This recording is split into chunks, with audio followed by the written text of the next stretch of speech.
Oke, balik lagi sama Dana di sini, Cia. Gua mau ngobrol-ngobrol lagi nih sama temen gue. Sebenarnya lu bukan temen gue sih, Bet. Iya Lu benar tuh sih. temen istri gua. Benar. Benar. Tapi yang jadi temen gua. Benar. Kan Iya. harus satu paket. Iya. Ya kan? Lu siapa nama lu? Sebut aja gue Albert. Mau dikasih tahu nama panjang enggak?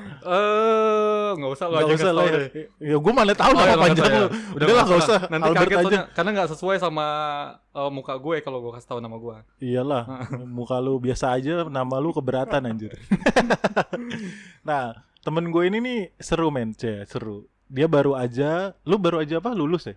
Baru aja Iya, lulus baru S2. lulus, betul. S2 jurusan? Gua ambil hospitality di, perlu disebutin gak nih nama merek? Iya, itu? di salah satu Dia salah satu apa, universitas perguruan tinggi swasta.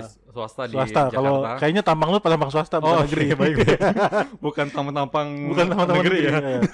Ya, hospitality industri, gua ambil juga manajemen untuk MICE. MICE. Betul. MICE itu apa sih? Singkatannya lupa. Meeting, incentive, convention and exhibition. Exhibition. Untung lu inget. Untung gue ingat. Biasa gue Nah, suka lupa tuh. Mumpung lu juga kerja di hotel kan? Betul, gue kerja Sebagai di hotel. apa nih sekarang? Gue sebagai front office manager. Front office manager. Bukannya lebih tinggi ya jabatan lu kayaknya? Ya, lagi proses ke arah sana, Pak. Nah, lagi proses naik jabatan nih ceritanya. Aduh. Udah hotelnya gak usah sebutin. Udah gak usah sebutin ya, Pak. Hotelnya Ya? bini gue juga soalnya. Oh, oke. Bahaya soalnya. Nah, gue tertarik ngobrol sama lu nih karena gue merasa gitu, apa sih yang lu dapat? Lu kan udah kerja di hotel berapa lama berarti? Gua dari tahun 2009. 2009. Betul. 2009 berarti sampai sekarang Udah 11 tahun. Sekarang 11 tahun. Anjir, lu lebih lama kerja dibanding gue ya? Betul. Jadi karena gua kan lulus SMA itu langsung kerja Oh. di hotel. Oh, lu lulus SMA langsung kerja di hotel. Betul. Jadi gua sambil kuliah, kerja, terus habis itu ya udah gua lanjut terus. Lu S1 perhotelan juga? S1 gua manajemen perhotelan dulu. SMA? SMA gua ambil SMK tapi tourism. Ya sama hampir sama. Jadi lu kafah juga ya? Kalau lu tahu kafah nggak? Sorry, lu nggak tahu kafah ya? Apa namanya? Tuh. Apa bang? Lu sesuai jalur gitu kan? Sesuai jalur lu gitu. Kalau dibilang sih ya sesuai jalur, tapi gue jadi penasaran apa sih yang membuat lu tertarik sampai harus lu mau ngambil S2 di dunia perhotelan ini? Ya karena menurut gua akademik untuk perhotelan sendiri saat ini udah cukup penting ya. Ya balik lagi sih, maksudnya awalnya mungkin banyak orang berpikir kalau dunia perhotelan ya cuman skill aja. Kadang nggak mikir mereka harus yang menempuh pendidikan yang tinggi untuk bisa dapetin di dunia perhotelan itu. Jadi menurut gua ternyata pada saat gue terjun langsung dan meniti karir gue di dunia perhotelan dari titik 0 sampai dengan saat ini, menurut gue ternyata ada unsur yang memang berguna juga nih kalau gue untuk ambil lagi jenjang pendidikan lebih lanjut lagi gitu. Iya, karena nggak tahu ya, kalau menurut gue misalnya kalau lo kerja di contoh lah ya, accounting gitu misalnya atau di manajemen gitu kan, lo S2 tuh jadi lebih penting kan, karena betul. Nambah enrich your knowledge kan segala macam. Nah, untuk perhotelan ini emang sebegitu pentingnya menurut lo? Enggak. Gimana sih? Tadi lo bilang penting, cumi. Memang sih ini menarik nih, maksudnya agak kontroversi sih sebenarnya Dam. Jadi antara gue karena gini, banyak orang-orang yang istilahnya masuk perhotelan itu sometimes mereka itu tidak sesuai dengan jurusan mereka. Oke. Kayak gitu. Jadi pertama kali pun gue masuk perhotelan sendiri itu, gue memang dari titik nol. Dari gue awalnya dari public area. Public area itu maksudnya apa? Public area itu housekeeping. Oh, lu dulu nyapu pertama kali? Oh iya, of course. Gue jadi dari cleaning service. Kalau dibilang dari lu bersihin toilet. Betul, bersihin toilet. Gue benar-benar vakum vakum koridor, karpet. Terus gue ngangkat sampah. Dan itu gue sekolah SMK pariwisata itu mahal nggak murah. Tapi memang jurusan gue beda ya. Tapi karena gue memang mau masuk perhotelan ya udah gue jalanin aja. Enggak, tapi maksud lo ya jadi nggak penting atau jadi penting tuh karena apa itu? Tadi lo bilang. Jadi gini, kalau misalnya pertama gini sih, memang agak kontroversi karena gue juga beberapa gue sering juga dijadikan guest lecture untuk memberikan arahan kepada mahasiswa nih untuk apa sih pentingnya edukasi untuk orang-orang hotel gitu kan. Nah ternyata Sebenarnya gini sih, sebenarnya sih memang banyak bank nih orang yang udah jadi general manager nih. Misalnya. Jadi ini tingkatan untuk perhotelan sendiri ya, untuk organization-nya gue jelasin nih. Pertama itu memang ada yang rank and file. Rank and file itu kayak ya mungkin waiter, waitress, staff di area biasa yang tadi lu bilang area gitu. Area gitulah, ada housekeeping, ada yang namanya resepsionis dan sebagainya. Terus yang level keduanya itu namanya supervisor level, ya supervisornya mereka lah. Ketiga namanya junior manager. Jadi ada duty manager, ada assistant manager, dan assistant manager yang lainnya gitu per departemen. Assistant manager di tiap departemen. Betul. Terus habis itu ada namanya head departemen atau HOD. Itu emang generik tiap hotel tuh rata-rata kayak gitu ya. Semua gitu. Jadi terus? Organization kayak gitu. Ada HOD, baru di atas HOD ada executive committee. Executive committee tuh executive committee itu kayak misalnya lu udah pegang dua departemen. Misalnya kalau gue pernah jadi division manager kayak gue pegang housekeeping sama front office kayak gitu. Gitu. Ya. Terakhir top management. Top management itu ya tadi general manager, executive assistant manager, terus ada yang namanya hotel manager, kayak gitu dan sebagainya. Itu jajaran atas lah ya. Ya kalau di perusahaan kayak BOD lah ya. BOD sama kayak BOD lah. Betul, hampir sama seperti itu. Terus apakah banyak yang atas-atas itu yang udah general manager level? Tadi apa sebutannya, executive manager ya? Atau yang top management. Top management itu emang mereka menempuh pendidikan tinggi di perhotelan gitu? Enggak juga. Bahkan justru ada yang dari lulusan SMA, yang mereka yang tadi gue bilang, gue tuh terjun dari bawah nih, dan dari yang namanya cleaning service yang tadi bilang housekeeping untuk public area. Tapi karena memang bagus dilihat dari manajemen bagus, diangkat sampai gue bisa jadi front office, resepsionis, naik lagi jadi supervisor, naik jadi duty manager yang tadi gue bilang middle management, terus naik jadi asisten front office manager sampai dengan saat ini ya kan, menuju ke top lah istilahnya. Iya. Gila. Agak sombong ya. Nah, emang sombong itu sih. Terus agak sombong ya. Nah, itu sih yang membuat ternyata kalau secara logika nih, ternyata tuh pendidikan tuh gak penting. Kenapa? Maksudnya pendidikan perhotelan secara spesifik gitu? Yes, jadi pendidikan secara formal yang mereka harus menempuh di dunia akademik, university, bahkan sampai tingkat level yang sampai dengan S2 ngapain? Orang berpikir kan lu hospitality, cuman keramat-taman lu doang, paling lu cuman serve by guest by your personality gitu kan. Kayak skill lu yang penting. Betul, skill, human touch gitu kan. Human touch skill gitu yang penting. Benar.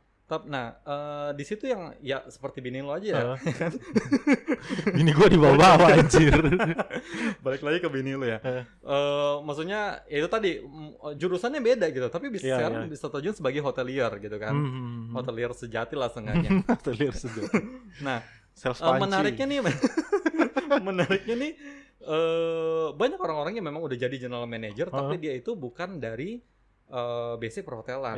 Akhirnya mereka untuk menunjang itu mereka akan disekolahin lagi sama sama perusahaannya untuk lah, masa lu general manager tapi lu nggak punya titel sih, masa lu masih cuman lulusan SMA doang gitu. Nah, ujung-ujungnya ya udah jadi formalitas aja mereka kuliah kayak gitu. Jadi faktor penunjang bahasanya sih gue suka tuh kalau misalnya predikasi. Jadi lu punya skill, lu punya pengalaman, tapi lu belum lengkap ketika lu belum punya pendidikan gitu. Benar. Title pendidikan gitu kan. Pendidikan betul. Karena kan itu kan harus diakui secara publik dong. Kalau misalnya masa sih lu udah level tinggi tapi kok lu cuman titel lu nggak ada titel sama sekali gitu kan. Nah, itu menurut gua kurang seru. Tapi gini loh, maksud gua oke lah kalau lu bilang bahwa akhirnya memang pendidikan itu dianggap agak kurang penting dalam dunia perhotelan gitu kan. Yang lu butuhin mungkin skill dan misalnya human touch ya bahasanya. Soalnya lu berurusan sama hospitality ya di sini. Service, jadi memang mau nggak mau, suka nggak suka ya memang. Kadang kita juga pasang topeng di depan customer gitu kan. Pasang topeng, saudara-saudara. Apa? Jadi jangan mau dibohongi sama staff-staff hotel yang ramah itu. Bener. Aslinya kayak gini loh. Brangsat aslinya. Istilahnya kita di depannya we do that every day lah, bukan lu doang sebenarnya. Benar. Tapi kalau kita kan benar-benar hospitality yang harus kelihatan sama tamu itu ya lebih wise lah dibandingkan sama staff dan sebagainya gitu ya. Karena mereka bayar kita untuk itu. Tapi maksud gue, masa sih nggak? Lu kan udah sampai S2 gini. Maksud gue masa sih nggak ada manfaatnya sama sekali selain title gitu itu? Tuh. Jadi sebenarnya gini sih, itu sih yang memang dibilang anak kalau misal gue ngomong kayak gini ntar universitas atau nggak sekolah pendidikan tinggi untuk hotel nggak laku, hotelan kagak laku dong. Iya betul. Ya kan? Iya gara-gara lu ini. Gara-gara gue nih. Nah itu tadi menurut gue gini sih, dibilang penting, dibilang nggak penting sih. Nah pentingnya di mana? Apa yang lu dapat akhirnya setelah lu lulus S2 ini? Pentingnya adalah gini, kita yang namanya secara nggak langsung itu pada saat gue masuk ke perhotelan, gue tahu nih secara skill itu seperti apa. Tapi secara manajemen gue nggak ngerti. Nah, gue dapetin itu di university, di akademi yang gue jalanin, gue ayung pendidikannya lah sebenarnya. Nah, pada saat gue menginjak di S1 itu, gue bisa tahu caranya yang namanya. Gue bisa melangkah lebih maju lagi. Gue gak stuck, cuman gue sebagai mungkin resepsionis doang. Tapi gue tahu yang namanya hitung budget. Gue tahu yang namanya hitung yang namanya profit and loss, gitu-gitu loh. Dan secara manajemen level ternyata tourism itu nggak cuman kayak lu handle tamu, tamunya happy, tamunya senang, udah tamunya satisfied, udah dia pergi, ternyata dia bayar. Ternyata nggak cuman itu doang, tapi sometimes lu harus memikirkan yang namanya gimana sih untuk naikin revenue gitu. Nah, gimana sih untuk yang namanya bikin tamu itu balik lagi.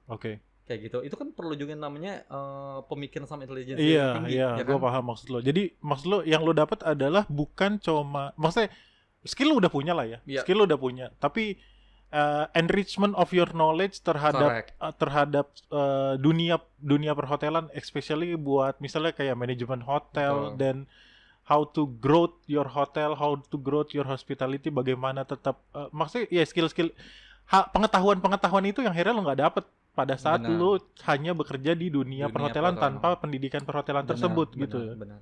Gitu, jadi gue nggak tahu. Jadi gue kayak misalnya skill untuk yang namanya misalnya gini, contoh kecil pada saat gue supervisor, skill gue untuk misalnya create schedule aja itu lebih cepat dibandingkan yang lain, yang maksudnya yang orang yang memang udah lama kerja gitu kan akhirnya dinaikin posisinya. Ya udah dia start bikin schedule dengan yang udah pernah diajarin sama orang-orang dulu atau jadi gitu. Misalnya kayak masih pakai yang nih hari ini masuknya ini cukuplah 2 orang. Mereka nggak mikirin kayak meaning misalnya ini tuh yang istilahnya masing-masing staff kita kan beda-beda kan. Dia lebih unggul misalnya dia lebih teliti misalnya. Sedangkan front office misalnya lebih mengarah ke keuangan dan sebagainya gitu ya, terima duit dan sebagainya. Mungkin dia lebih teliti. Nah, gue akan sandingin itu, gue akan tanemin sama orang yang istilahnya teliti karena kan dia mukanya judes dan sebagainya. Gue akan sandingin sama orang yang mungkin nggak terlalu teliti tapi dia lebih ramah sama tamu. Nah itu kan maksudnya perlu pemikiran sama perlu yang namanya balancing si staffnya itu gitu. Nah kayak gitu-gitu sih. Jadi lebih ke arah managerial level tuh kita lebih kebuka lah. Gitu. Kebuka pengetahuan hal-hal yang selama ini lo nggak pernah mikirin gitu. Ya benar juga sih karena kalau kita cuma ngandelin skill kayaknya yang kita dapat ya itu aja kan, warisan pengetahuan dari orang yang udah pernah gitu. Jadi kita nggak open mind justru. Iya. Gitu. Iya benar juga sih, tapi maksudnya terkait open mind itu lu berarti jadi merasa bahwa lu lebih terbuka gitu pikiran lu bahwa sesimpel ngatur jadwal nggak cuma naruh orang di waktu tertentu kan. Berarti lu harus mikirin juga bagaimana balancingnya, si resource-nya bener apa enggak, apakah si orang ini udah maksudnya orang ini ditandemin sama orang yang satunya ini baik apa enggak, kayak gitu kan berarti. Sama gue punya pengalaman nih dan maksudnya dulu itu gue beberapa interview interview orang-orang yang memang untuk masuk sama-sama mungkin pada saat itu mungkin jadi resepsionis, jadi front desk agent kita bilangnya. Satu dari mereka berdua sama-sama dari bintang 5 nih Dan. Maksudnya mereka berdua adalah pengalaman di hotel bintang 5. Di bintang 5 gitu kan. Sama-sama hotel brand internasional ya kan. Waduh susah nih. Sama-sama cakep juga ya kan. Groomingnya oke. Ngaruh dong. Terus groomingnya oke, ini semuanya oke. Nah gue bingung nih. Nah kita sebagai interviewer, kita sebagai yang akan interview mereka atau enggak HR nih. Iya, atau lo yang akan nge-hire user gitu kan. User yang akan nge-hire itu akan nge-filter dan dari apa pertama latar belakang pendidikan. Kita ngeliat dulu, lo berdua nih sama-sama punya pengalaman yang sama nih, equal. Tapi pas kita lihat, lo punya istilahnya poin lebih dibandingkan yang sebelahnya. Kita akan ambil yang istilahnya di S1 dibandingkan yang SMA. Gitu. Itu kan istilahnya nilai unggul lo di atas kertas harus menang dulu. Even lo experience sama. Iya, betul. Kecuali kalau experience-nya beda, itu jadi beda cerita. Tapi gue jadi tertarik. Selama ini kan lu udah sampai tataran manajerial. Nih, dari anak buah yang udah pernah lu punya gitu kan. Nah, orang-orang anak tim lu yang emang dari dunia perhotelan, maksudnya dia latar belakang pendidikan hotel sama yang enggak tuh ada bedanya nggak sih? Ada bedanya. Terutama tuh di bagian apa biasa bedanya? Bedanya dia itu lebih kecenderungan itu memang kurang jiwa hospitality-nya, jadi keluasan ke tamu itu berbeda banget dan dari yang memang punya pengalaman sama enggak. Bukan pengalaman tapi dari pendidikannya. Dari latar pendidikannya. Beda dari cara mereka berpikir, sudut pandang sebagainya itu beda banget. Jadi mereka yang istilah punya pengalaman ya memang mungkin sama ya perhotelan yang in real ketika mereka dapat di hotel sebelumnya sama orang yang memang istilahnya dari background pendidikan itu ya memang dia benar-benar ngejalanin istilahnya jangankan inilah dari segi skill untuk language aja untuk bahasa Inggrisnya aja akan lebih firm dibandingkan orang yang memang kerja cuman experience doang tanpa adanya pendidikan kayak gitu. Gitu ya. Maksudnya ya hal simple, karena emang di perhotelan bisa lu diajarin bahasa juga ya, bahasa tubuh segala macam. Iya, harus. Walaupun maksudnya yang digunain bahasanya itu aja. Iya. Tapi walaupun template tapi tetap ada itunya ya. Menarik sih emang. Kayaknya ini akhirnya juga gak generik di hotel deh. Maksudnya di beberapa industri bahwa emang pengalaman tuh penting, tapi pendidikan itu juga gak kalah penting. Walaupun sekarang kalau misalnya lu disuruh milih gitu misalnya antara fresh grade S1 perhotelan sama orang yang udah kerja 5 tahun di hotel bintang 5 misalnya. Gua interview dulu nih, lihat skillnya dulu nih. Contohnya lu di atas kertas akan milih yang mana dulu deh. Lu gak usah perlu interview gitu. Fresh grade S1 perhotelan atau lu udah 5 tahun bekerja di hotel bintang 5 gitu. Kalau dari sisi gua karena memang gua tapi dia dari SMA gitu. SMA 5 tahun 5 tahun misalnya. Tapi punya experience 5 tahun nih. Udah di hotel terakhir di hotel bintang 5 sama kan S1 baru lulus perhotelan. Umur sama tuh. Betul. Kurang lebih cakep-cakep sama lah. Sama ya. Yang penting itu kan cakep mesti sama dulu. Betul. Emang bener kata netizen tuh. Apa kalau kata netizen yang kemarin itu keadilan sosial bagi seluruh warga cakep Indonesia. Benar. Brengsek. Nah, kalau gue akan lebih milih fresh graduate dan. Kenapa gitu? Kenapa lu nggak milih yang udah pasti jadi bahwa dia tuh udah berpengalaman, nggak perlu lu develop lagi kan? Berarti nggak perlu lu capek buat ngajarin lagi karena dia udah terbiasa dengan hal-hal itu kan? Benar. Kalau misalnya experience, misalnya mereka udah experience, tapi gue akan milih yang fresh graduate. Kenapa? Karena fresh graduate itu gampang dibentuk. Oke, ini menarik. Ya kan? Anak fresh graduate itu gampang dibentuk. Yang kedua itu anak fresh graduate itu nggak mikir gaji dan. Brengsek. Nah, ujung-ujungnya ke duit lagi dari segi manajerial level nih. Gue dari manning staff dan sebagainya, gue bisa nekon budget dong. Boleh keluarin, ya nggak? Alasan pertama bisa gue terima, alasan kedua balik lagi ke duit. Nah itu dia. Dan kalau misalnya kita udah istilahnya dari top manajemen, lu harus mikirin itu. Benar, harus mikirin ke arah sana. Burung murah lebih bagus. Benar. Misalnya kita masih bisa. Biasanya soalnya udah pengalaman suka sengak kan, minta gajinya lebih gede kan. Banget, itu parah banget dan kesenjangan untuk mereka yang minta gaji lebih gede itu parah banget dan Oke. Mungkin ada alasan ketiga? Alasan ketiganya gue enggak sih, dua alasan aja. Udah tapi emang maksudnya yang tadi lu bilang gapnya tuh jauh banget emang mintanya biasanya. Jauh banget. Biasanya tuh lebih jual mahal. Lebih jual mahal banget. Karena saya udah pernah handle ini Pak VIP ini. Ya gue bilang lagi sama si calon yang gue interview ini, gue bilang ya semuanya orang bisa belajar karena sekarang gini perhotelan itu sometimes gue nggak akan nge-hire orang yang sebenarnya pintar, tapi gue akan nge-hire orang yang memang bisa dibentuk sama bisa gue kira-kira nih anak nih psikologisnya nih mudah diarahin. Karena kalau misalnya anak yang memang terlalu ribet sama dia tuh udah terlalu pintar, sama dia juga misalnya show up dengan experience-nya dia, mau sampai kapan nggak akan bisa berkembang. Ya gitu. Balik lagi attitude ya bahasanya sebenarnya. Betul, attitude. Karena menurut gue sekarang gini dan lu pikir aja 5 tahun dia masih apply di position yang sama. Tanya juga dong. Iya. Mending gue ambil fresh graduate, bisa gue bentuk 2 tahun. Dan gue selalu, orang yang gue interview itu gue selalu targetin ke dia 2 tahun lo mau jadi apa. Dan mereka harus bisa jadi supervisor kayak gitu. Jadi mereka punya yang namanya goals untuk mereka bisa improving. Emang lebih gampang ngebohongin anak fresh grade sih. Bener. Bisa dibohong-bohongin dikit lah. Brengsek. Oke, menarik sih maksud gue. Tapi itu balik lagi ya, maksudnya pendidikan emang itu penting bagian dari penunjang dari skill lo. Nah, tapi sepengalaman lo juga nih bahwa akhirnya lo pernah nemu gak sih bahwa emang ada orang yang sangat berskill tapi dalam tanda kutip emang ya kan gini ya bahasanya ya. Mungkin orang kalau misalnya udah misalnya udah dari SMA kerja gitu. Terus dia akhirnya harus menempuh pendidikan formal lagi kan biasanya kalau misalnya udah agak tua itu susah gitu misalnya. Udah agak lebih berumur. Dan udah malas juga ya. Iya, malas juga lu mesti nulis skripsi lagi atau lu nulis tesis lagi kan mager banget kayak. Nah, lu tapi pernah mengalami akhirnya lu punya anak buah yang kayak gitu gak sih? Akhirnya ya gimana ya, gue juga gak bisa maksa dia untuk dapat pendidikan yang formal gitu. Gue punya. Jadi gini, gue kan pernah masuk dalam suatu hotel yang istilahnya udah lama lah. Banyak orang-orang yang istilah lebih tua dari gue, tapi gue nge-handle orang-orang yang istilah staff gue ini semuanya tuh umurnya lebih di atas gue, jauh banget gitu dan. Nah, gue gimana caranya encourage dia itu untuk yang namanya education tuh penting loh kayak gini gitu. Dan maksudnya kenapa gue selalu kadang gue kalau show upnya tuh dalam arti positif ya.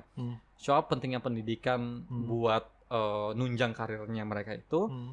Kadang itu tadi gunanya yang mereka itu termotivasi untuk oke, penting lo ambil pendidikan dan akhirnya banyak sih dan anak-anak gue tuh yang akhirnya yang tadinya mereka anggap pendidikan itu nggak penting. Pas mereka ngelihat satu demi satu nih ambil kuliah.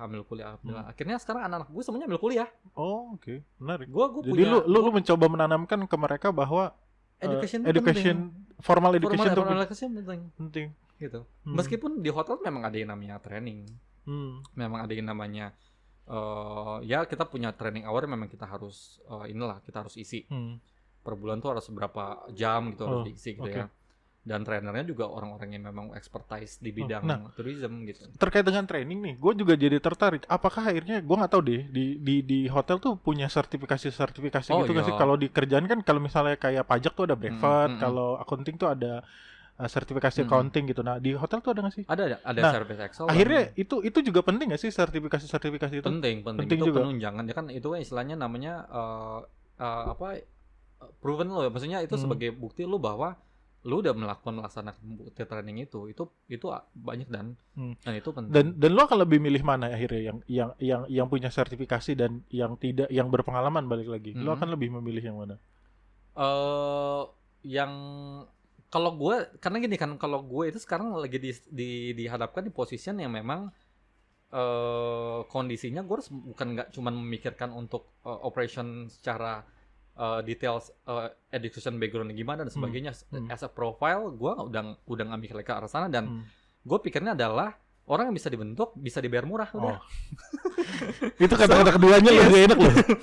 So ya udah gitu maksudnya ya lu akan balik lagi ke karena bapak gitu. Udah sangat manajemen hotel sekali sepertinya, jadi mikirin budget juga. Oke, baik gitu. Para owner hire saya loh. Ya siap. Nih dia orangnya bagus kok, orangnya bagus. Kenapa jadi gue promosiin dia, brengsek banget. Gak apa-apa lah, gaji lu udah gede sekarang, udah mau nyari gaji gede lagi buat apa sih? Alhamdulillah. Udah ya nih. Pokoknya ini sih Dan, maksudnya kadang tuh gue juga kayak memberikan, maksudnya gue banyak yang bilang lu gila masih muda. Masih muda karena gini sih, gue umur 22 itu udah di level manager gitu kan. Padahal mungkin dibilang umur tuh masih belum bilang matang gitu karena iyalah kebanyakan 22 kan. Iya 22 itu gue udah pegang duty manager tuh, middle of management. Itu termasuk muda buat di dunia perhotelan ya? Termasuk muda banget karena gue pada saat gue sertifikasi manager level dari LSP itu dibilang gue termasuk paling muda gitu untuk di position itu gitu. Dan gitu maksudnya cepat banget itu ininya. Jadi banyak orang yang bilang lu kok bisa ya, lu pasti punya relasi ya sama owner ya, lu pasti saudaranya owner gitu. Anda pasti punya sesuatu, ada kekuatan orang dalam di dalamnya. Yang punya siapa nih? Yang punya Cokin, Cokin juga gitu. Ada kekuatan orang dalam di dalamnya. Bener gitu kan. Karena orang mikir gitu, padahal lu nggak tahu di belakang itu semua 2009 gue udah ngegosrek itu hotel, ada salah satu hotel bintang 5 di kawasan Kuningan itu gue yang gosrek tuh depannya tuh, sampai spot-spotnya tuh hilang dan noda-nodanya bersih semua ya. Tapi dari kisah lo bahwa akhirnya lu adalah gambaran yang tepat sebagai orang yang anak muda yang punya anak muda yang punya skill karena lo udah berkecimpung 11 tahun dan akhirnya lo punya penunjang pendidikan sampai S2 sekarang gitu. Betul. Iya kan ya? Ya itu jadi satu hal yang match lah ya. Betul. Bahasanya. Lu punya apa ya sebenarnya, lu punya skill, lu punya pengalaman, dan lu punya pendidikan formal yang sampai master juga. Master tuh bukan satu hal yang rendah loh, maksudnya udah sangat tinggi gitu. Dan itu maksudnya secara nggak langsung beneficial goal juga sih. Dan jadi ketika misalnya ya kalau misalnya dunia perhotelan itu ya paling banter-banter umur sampai berapa sih, dan 50 dan kalau misalnya kita udah nggak, apalagi kan gue kan maksudnya guest contact ya, yang dimana frontliner itu ya ketemu tamu lagi gitu. Tapi kalau misalnya udah tua, udah reot, ya udah nggak mungkin lagi ya. Nggak mungkin lagi ya. Gue gimana bisa jadinya, paling gue jadi tim pengajar, jadi dosen. Jadi itu juga ya jadinya. Benar. Jadi gue berpikir gitu kan. Lu punya buffer juga atas pendidikan yang lo jalani. Benar. Lu juga menabung buat di masa tua lu, bahwa nanti lu ada kayak buffer bahwa ya lu bisa jadi dosen, lu bisa jadi sesuatu lah, expertise di bidang perhotelan gitu kan, dengan gelar lu itu. Iya. Oke, menarik. Kan gue mau beli rumah di Pondok Indah dan ngarep lu. Kerja 10 tahun, kerja seumur hidup lu gak akan mau sih kayaknya. Dah gitu aja nih, udah lama juga. Kita sudahi saja. Siap. Ya. Thank you banget. Terima kasih buat sharingnya. Saudara Albert, mudah-mudahan menginspirasi teman-teman perhotelan. Gitu. Harus dong. Tapi jangan lupa subscribe dulu ya. Gue jarang nyuruh subscribe, yang penting nonton aja. Sampai ketemu lagi. Bye-bye.